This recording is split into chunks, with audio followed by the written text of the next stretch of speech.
जुल्फों की तरह लहराते हुए विलोव के पेड़ जिनका जिक्र आपने किया है, अक्सर डरावनी कहानियों में पाए जाते हैं। उनकी लंबी लचीली शाखाएं हवा में नाचती हैं, मानो वे किसी अदृश्य शक्ति के इशारे पर हों, और उनकी घनी पत्तियां रहस्यों को छिपाती हैं जो रात के अंधेरे में सामने आने को तरसती हैं।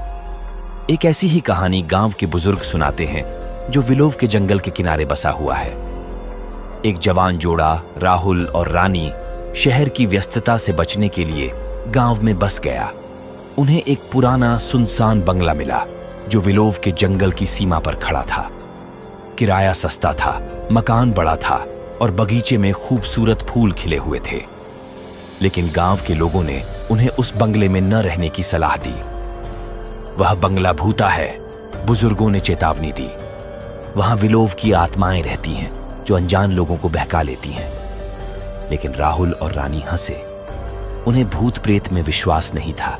वे बंगले में चले गए और उसे अपने हिसाब से सजाया। पहले कुछ दिन तो अच्छे बीते, लेकिन फिर अजीब चीजें होने लगी। रात में हवा में ठंडी सांसें सुनाई देती। विलोव की शाखाएं खिड़कियों पर खरोंचती, मानो कोई अंदर आना चाहता हो।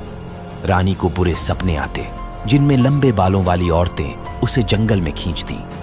एक रात राहुल अचानक उठ गया। उसे लगा कि कोई उसे देख रहा है। उसने चारों ओर देखा, लेकिन कुछ नहीं दिखा। फिर उसने सुना एक फुसफुहाट हवा में तैरती हुई, आओ, जंगल में आओ। राहुल डर गया। उसने रानी को जगाया, लेकिन वह गहरी नींद में सो रही थी। उसने अकेले ही बाहर जाने का फैसला किया। वह विलोव के जंगल में चला गया। हवा ठंडी और नम थी। पेड़ों की छाया में अंधेरा घना था। उसने फिर से फुसफुहाट सुनी, इस बार और जोर से, आओ, जंगल में आओ। राहुल आगे बढ़ता गया, जैसे कोई अदृश्य शक्ति उसे खींच रही हो। उसने एक खूबसूरत महिला को देखा जो विलोव के पेड़ के नीचे खड़ी थी।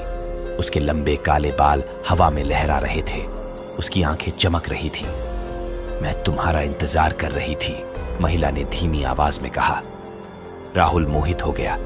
उसने महिला का पीछा किया जो उसे जंगल की गहराई में ले गई। लेकिन जैसे ही सूरज उगने लगा, महिला गायब हो गई। राहुल अकेला था, जंगल के बीच में खोया हुआ। उसने रास्ता खोजने की कोशिश की, लेकिन हर रास्ता उसे उसी जगह वापस ले आता। कुछ दिनों बाद गांव के लोग जंगल में राहुल के बेहोश शरीर को पाए। उसकी आंखें खुली थीं और उसके चेहरे पर एक भयानक मुस्कान थी। लेकिन उसकी रानी के बारे में कभी कुछ पता नहीं चला। बुजुर्ग कहते हैं कि विलोव की आत्माओं ने राहुल को बहकाया था और अब रानी उसकी जगह जंगल में भटकती है। वे लोगों को चेताते हैं कि कभी भी विलोव के जंगल में अकेले न जाएं, नहीं तो उनका भी यही हश्र होगा। तो क्या आप अब भी मानते हैं कि भूत प्रेत नहीं होते? सावधान रहिए।